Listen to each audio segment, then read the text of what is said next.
Hey guys, welcome to Battle Platform. I'm Philippe, and today we're going to be going into episode 4, 6, who knows, of the TonePrint Editor Deep Dive series. Today we're going to be talking about the Hall of Fame. I've got my Plethora X5 with Hall of Fame presets loaded. I've got my guitar for some examples such as you've just heard.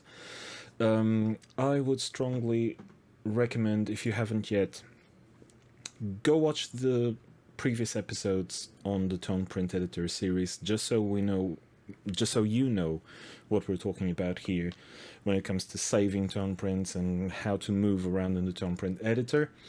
If you don't know yet, it's on YouTube. Find me, Pedal Platform. While you're there, hit the subscribe button and the notification bell, and go to the playlists and you'll find the TonePrint Editor series. So today, as you've seen in the title, we're talking about the Hall of Fame Reverb, and let's just jump straight into it. So the first thing about the Hall of Fame is there are quite a big number of different algorithms. They're not all the same with just different tweaks of EQ and blah blah blah. No, they are different. When you start your TonePrint editor, you will find them under the templates section for your particular pedal, either the Hall of Fame, the standalone pedal, or the Plethora X5. You're going to find them on the Hall of Fame section, and there's a whole bunch of them. So here, Jetverb, Lo-Fi, Lex Room, yada yada.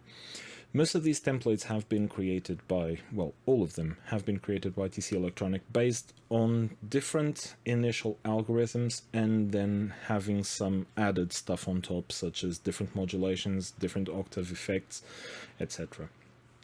Let's start from very basic ones without all of the bells and whistles, which I have in my user folder. So as a quick demo of some of the different algorithms that TC Electronics use in the Hall of Fame, let's just do a quick one chord strum on the list that you see on screen, the numbered list from 1 to 8. So play it first.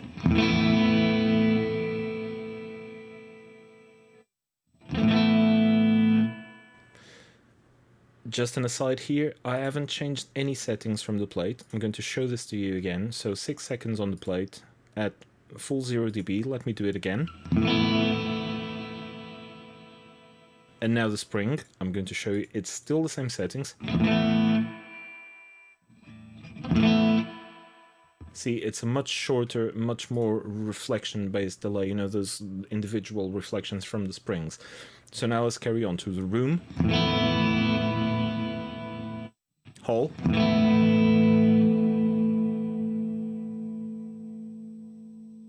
Church.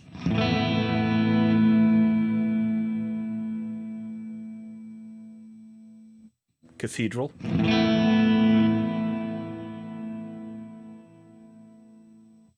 Mod. And finally, Lo-Fi. And you can really hear the difference to this last one. It's low fidelity, you know what it means. I'm going to go back to the mod, and I'm going to use this as the base just to show you what each parameter does. So let's start with the router tab. You've seen this tab before in other effects, and it's basically does the same thing in all of them. So your input level represents how much level goes into your delay engine, or into your effects engine, I'm sorry, in this case the reverb. So at 0 dB input level you get all of the effect going into it. So if I bring it down, this is my dry sound, so nothing is going into the input of the effects engine. So if I bring it back up, you can hear the full effect. Effects level is the output of the effect. So input in the beginning, obviously in the input. Effects level is what comes out of the engine.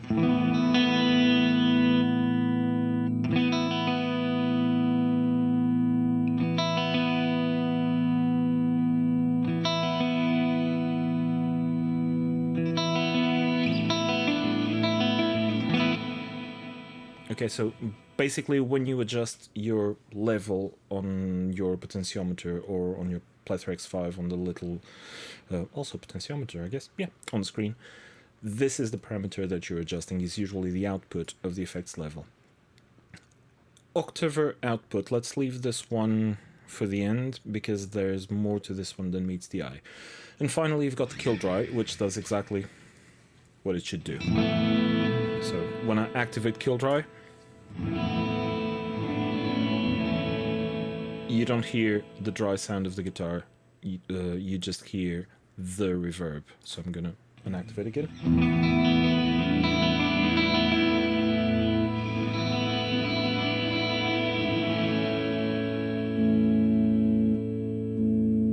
Okay, on to the second tab, which is where we can control most of the parameters dedicated to the reverb itself. So the first one is self-explanatory, it's the decay parameter, so from a very short 0.02 seconds, really short, to a whole 20 seconds.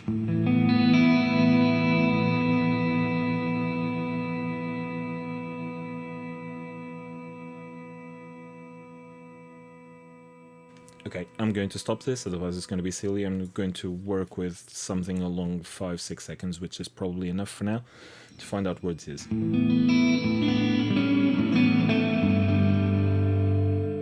And it's already really present in this case. Next one, we've got PreDelay, short and long. On the Plethora X5, you can only use the parameter PreDelay short. It's the only one that's mapped.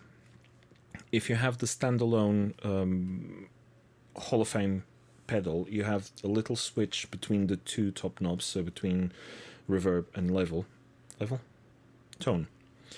You have the little thing that changes the pre-delay setting between short and long. This is where you configure them. But what is the pre-delay? It's the little delay time that happens between your dry sound and the reverb tail. If you have it at 0, your reverb tail follows your dry sound instantly. If you put it on maximum time, which is 300 milliseconds, you hear your dry sound first, followed by the reverb tail 300 milliseconds later.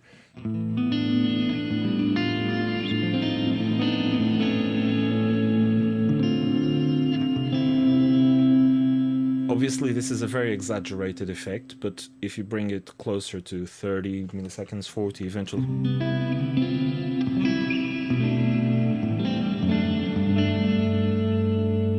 it allows your guitar sound to come in front of the reverb, so it doesn't get lost even when you have a huge amount. So let me just compare between 0 and roughly 40.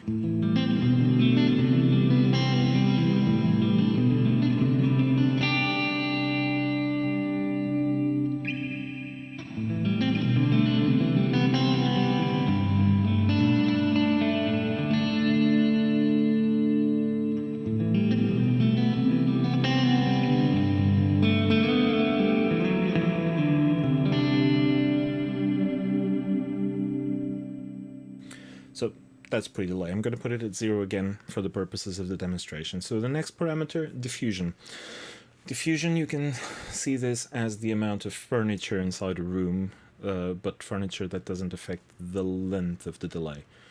If you have diffusion at 0, it's a very bare room. And this is something that you will probably have to experiment with your own rig. I would recommend using headphones because this will mostly influence the perception of the space that you're in. All of these parameters are very based on perception, of course. But some of them are more subtle than others in the way that they influence the sound. So you really need to experiment all of them for yourself. So consider this video more of a guide than a definitive how-to. So here, when you're tweaking the diffusion, you kind of want to listen to... Close your eyes and imagine the type of room that you're in when you're listening to this. Is it a bare-walled room? or is it one with rocks and different surfaces? They're still very reflecting, but just throwing the sound everywhere. Are you listening to your sound coming straight at you from very bare walls, or is it being diffused in the space? That's what you want to look for with this parameter.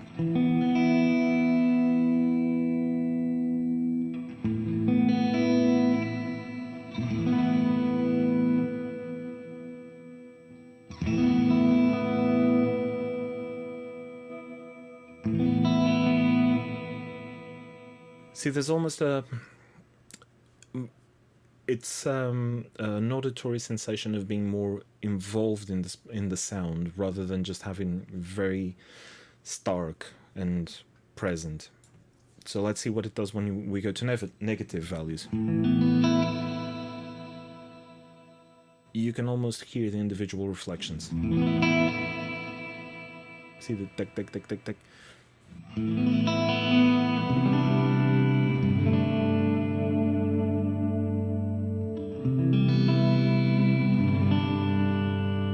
I'm going to go fully the opposite way.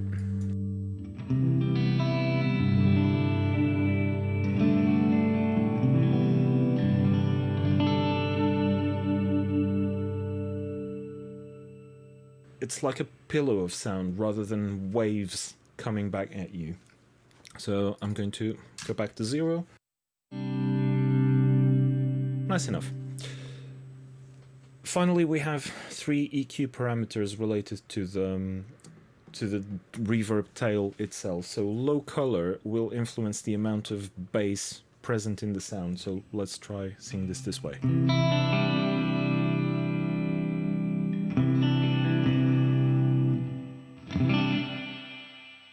See, it gets very shimmery, not a lot of low frequency. Let's pull it all the way to the other side.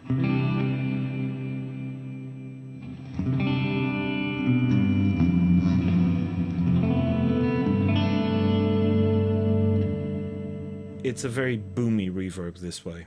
So let's cut it again. Only the high frequency, so the low frequency died. So you can see this as the amount of damping for the low frequencies. Let's zero this again. And the same for the high color. Oops, sorry.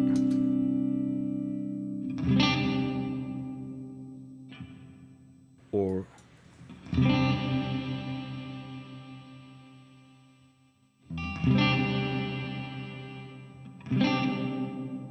So you see, when you use negative values of high color, it's as if you're introducing curtains and quilts and soft furniture to the room, because your high frequencies are just dying.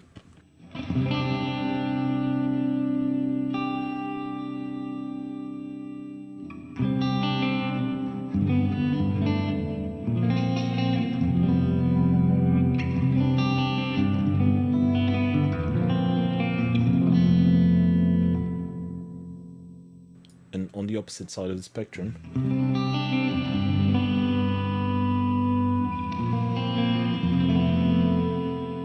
they just hang in the air. The high frequencies just hang there for a really long time.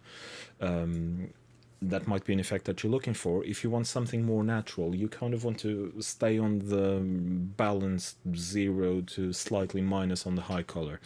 High factor is... see it as kind of a little resonance control for the high color. So let's start with a bit of high color and the high factor at 0. And you see that you have this shimmering high frequency there. So let's go all the way up with high factor.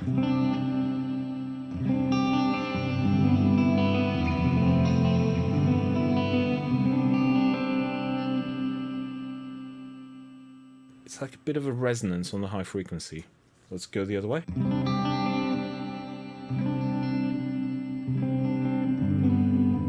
It's like the frequency shifts somewhere in the way that the high color is applied.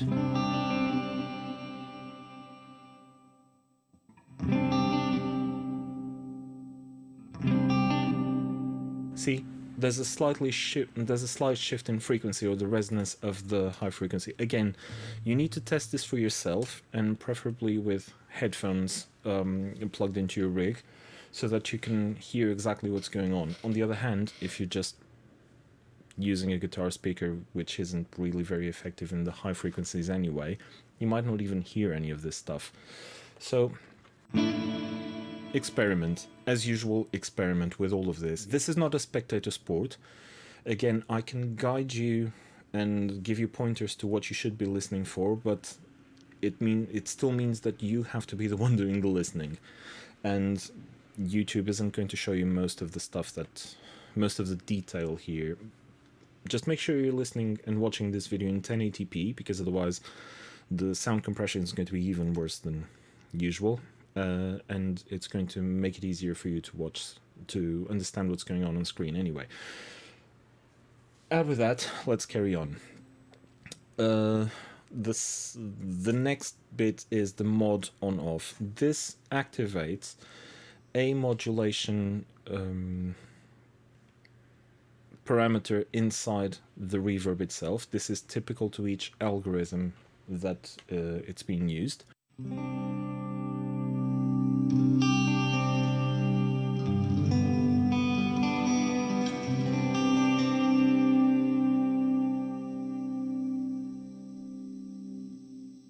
Can you hear it floating? It's not the straight delay, so the reverb. I'm sorry, I keep confusing reverb with delay. Ugh. Anyway, let's try this again.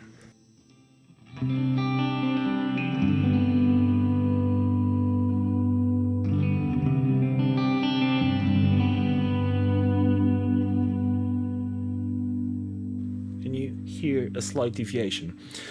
What the rate and depth do is, these are not absolute controls, they are going to be relative controls. If you leave it at 0, the modulation is going to work as the default that was programmed for this effect. If you increase your depth, you get... If you decrease your depth, you get even less modulation that you had. But remember, this is all relative to the parameters that were programmed for this specific algorithm. And then you have modulation rate. As usual, we can apply the trick of more rate, less depth.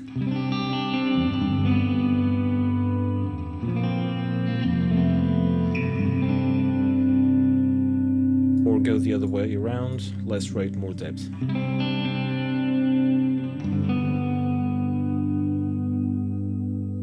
It's there, it's very subtle, but it's there, and it gives you a bit more space to work with. So let's increase the rate, cut down depth a bit.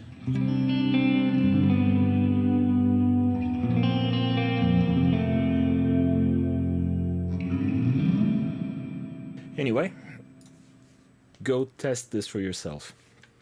Next parameter, it's actually a pair of parameters. It's early reflection and reverb tail. These parameters control the level of the early reflections, i.e. when you're playing inside a room, you've got your walls, you've got your floor, the ceiling, and this will control how much of the feeling of those initial reflections you have. And the second parameter controls the reverb tail, you know, when your sound goes to the back of the hall and comes back to you after being reverberated off every surface. So let's knock both of them out. And by out I mean minus 24.5 dB. And this is your dry sound. If you bring in your early reflections, can you hear this? You have walls returning sound to you. Let me turn it off again. Dry sound. You got that feeling of enveloping space, right? Let me give you some pre-delay so that you can actually hear the difference. You see this second dun, dun. These are the walls coming in on you, figuratively. If you bring this to 20 milliseconds,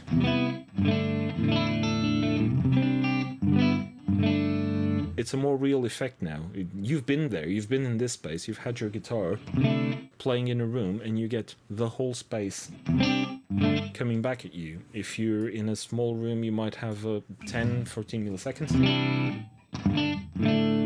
A very dry room, you know. Or if you're in a massive hall.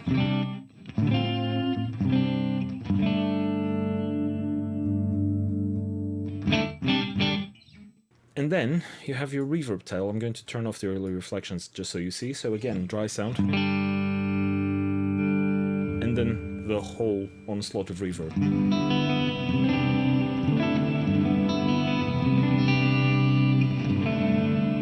And now adding both.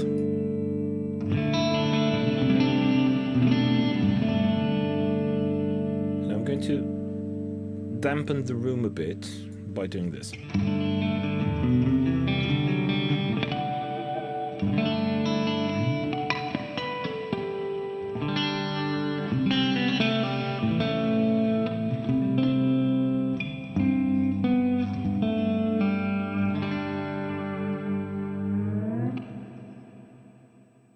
So these two parameters allow you, besides the decay and pre-delay, they allow you to tailor the amount of initial reflections and reverb tail that you want. So they will allow you to kind of place your guitar more forward or slightly more back in the mix. Is it a small room? Is it a big room? Because you can have small rooms with huge delays and big rooms with tiny delays. It all depends on the amount of stuff you put inside it. It's acoustic conditioning, right? So this top half of the reverb tab is what will allow you to do that. Finally, on this one, we've got Dynamix mode. And what this is a compressor with a sidechain. Best way of showing what this does is by going a bit extreme in all the parameters and doing this.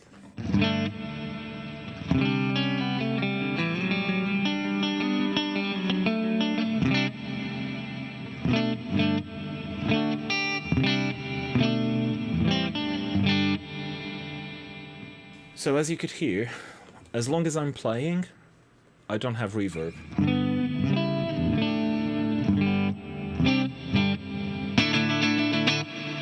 And when I stop playing, the whole tail comes back. So that's exactly what it does in the positive side. On the negative side, on the inverse, positive inverse, okay, you get the opposite.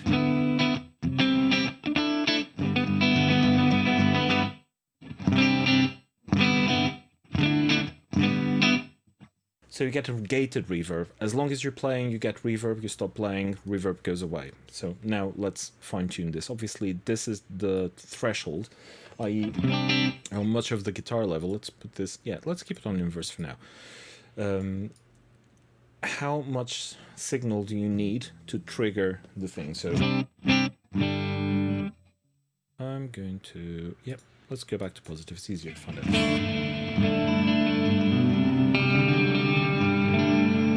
I'm not triggering it just yet, which means I'm not playing loud enough.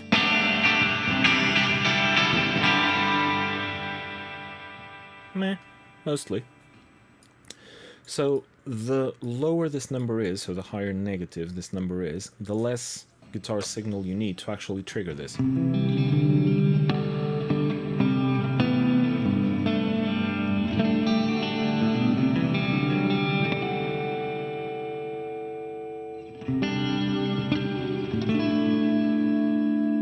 In this case, I'll really have to go down to 40.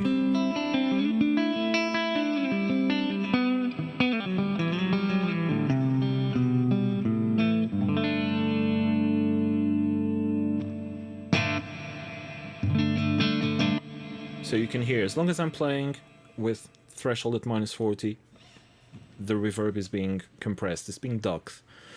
That's the correct name for this, ducking reverb. Anyway. Sorry, neighbors. Dynamix damp is how much the compressor is going to duck your level. So at 0, it's not ducking anything. even if your signal is crossing the threshold, it's not dunking anything. If you just want a slight reduction in reverb so that your guitar signal comes through, you can use -10, -12.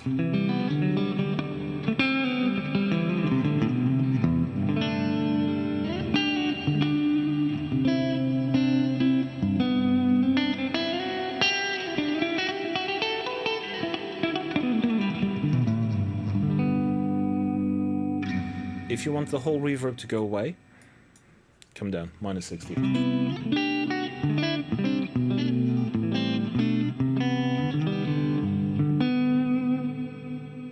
There you go. Attack and release, they work the same way as a compressor, so the shorter the attack time, the quicker it's going to be to duck your sound. Or on the other end of the spectrum, 1 second.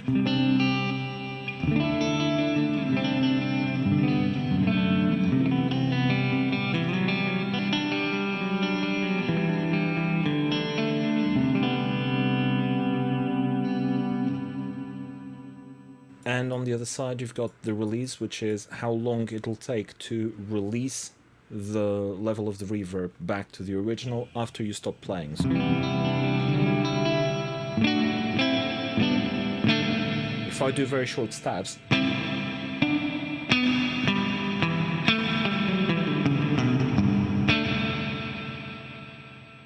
this is fun for certain types of effects, but here's a caveat. If you keep both attack and release at 0, listen to this.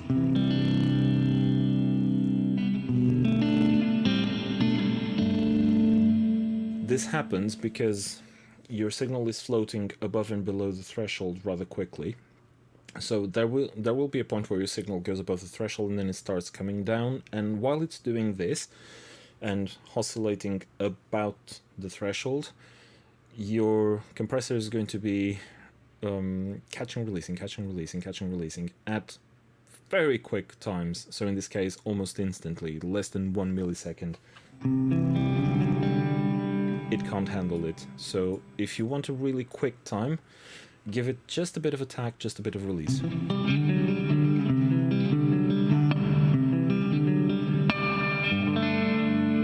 And that is enough for the compressor to catch a breath, I guess. And it's the same on the inverse side, so...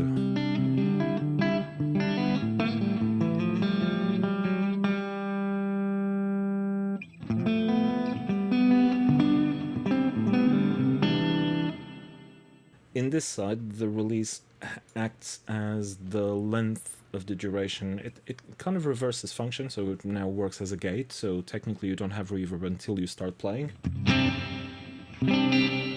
And then you only have reverb while you're playing, and the short bit afterwards dictated by the release.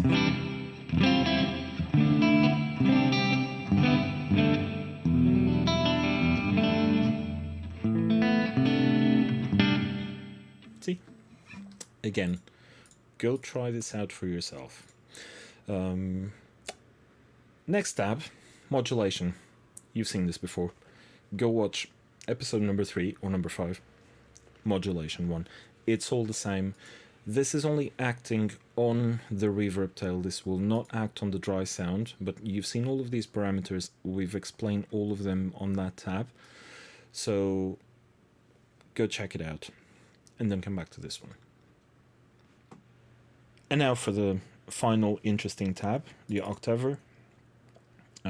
Because all of the other tabs you already know what they do: expression pedal, knob mapping, and mash. You've watched the other videos, right? Yes, you have. So you know what they do. Now we go into the Octaver tab. This is a bit more difficult than the other ones, and this one catches a lot of people off guard, because most people think that they just need, and obviously there isn't much public information available about this, so people think that if you just come here and increase your Octaver output, you should get a shimmer sound. No, that is not how it works. You need to start from a template that already has the Octaver enabled. According to what TC are saying on the music group forums, music tribe, The reason why this happens is because there are more internal parameters that need to be set in the software before the Octaver can actually work, and that would be even more confusing for the users than simply telling them, no, if you want the Octaver, you need to start with the Octaver already on. So you need to come to the templates and figure out which one of them you want to start with. For instance, everything that says Chaos Shimmer is a good indication. If you find, again, Shimmer, there's a bunch of all, again, Shimmer Vox, everything that says Shimmer pretty much has the Shimmer, the Octaver in place. So I'm going to start with my underwater octave thingy that I started from a Shimmer TonePrint. And when you come here, you see that now I've got my Octaver output at -8 dB. This is how it sounds. It's the same sound I was using in the beginning of this video.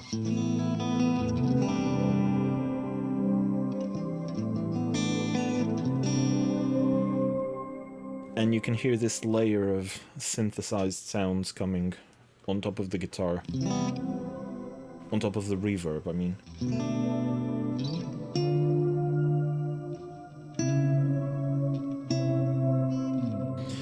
Anyway, so we're now back to the router tab for a second. The Octaver output is, after all the octave thingy is done, how much of the output is going to mix in with your guitar and reverb signal.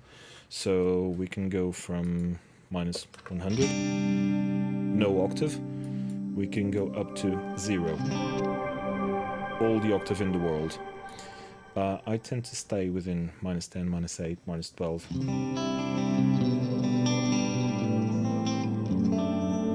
Depending on how present I want the sound to be.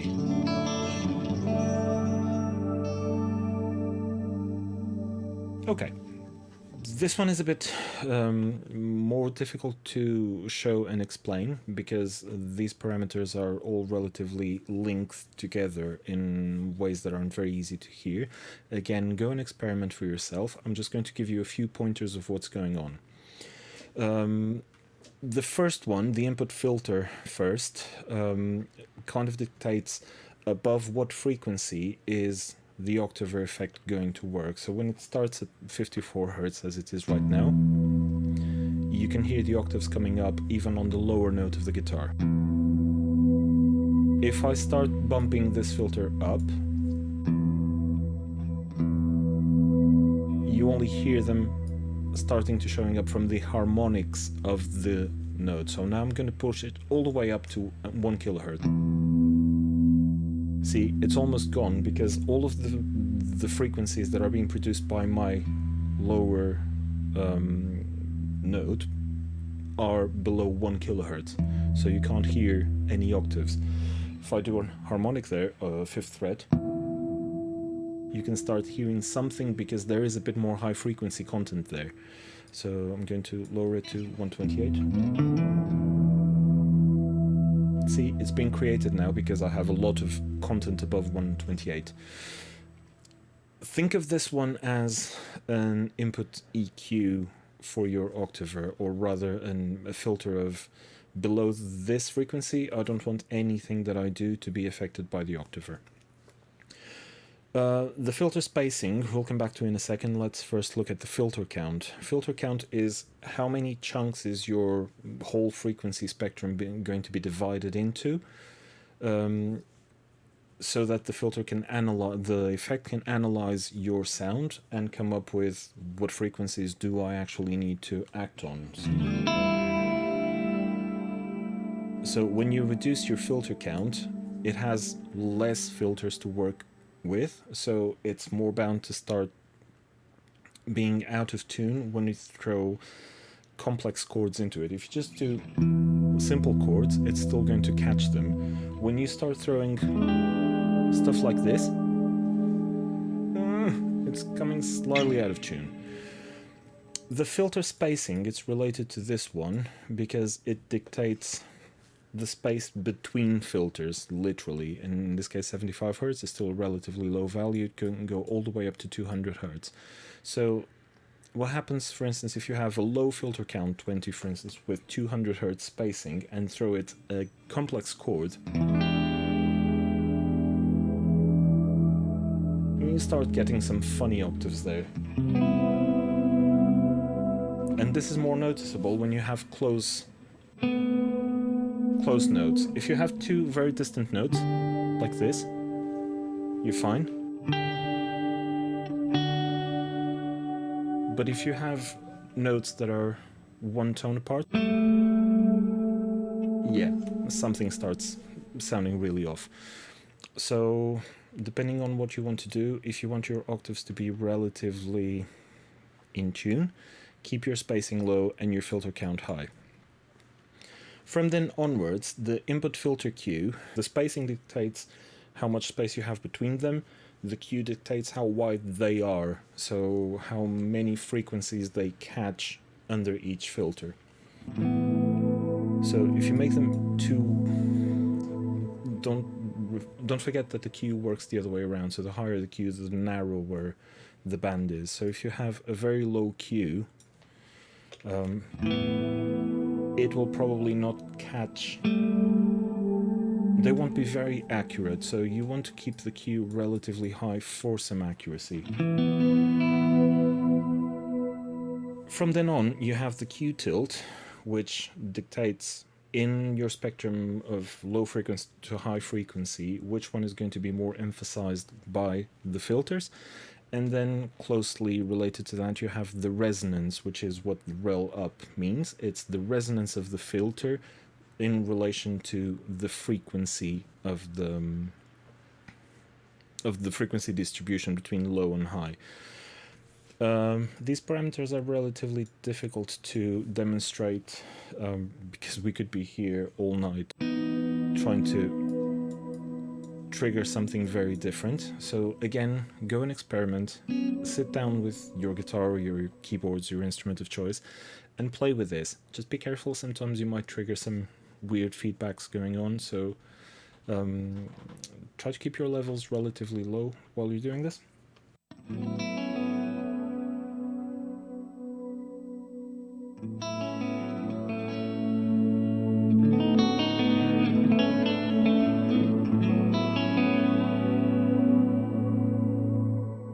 Finally, we have effects level up, which is the output of the Octaver.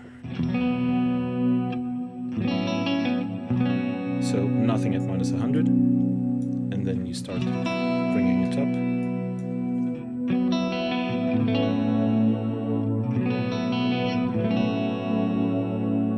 Okay, and finally you have, not finally, I still have another one to go, but you have output I-cut frequency, which is what it says. It's an EQ filter on the output of the octave effect.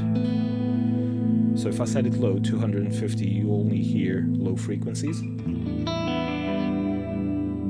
The octaves are there, but they're very low in frequency. And if I start bringing it up to 20k, which is the upper limit, you'll hear all of the shimmer going all the way up.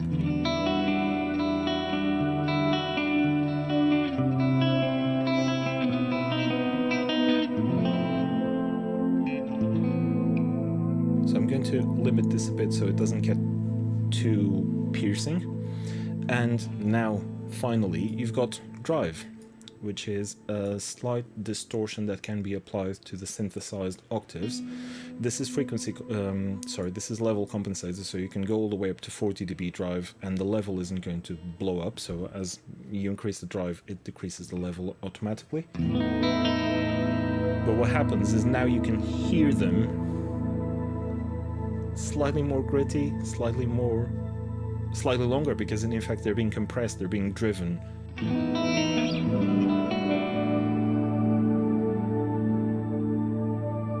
See, you can hear the distortion.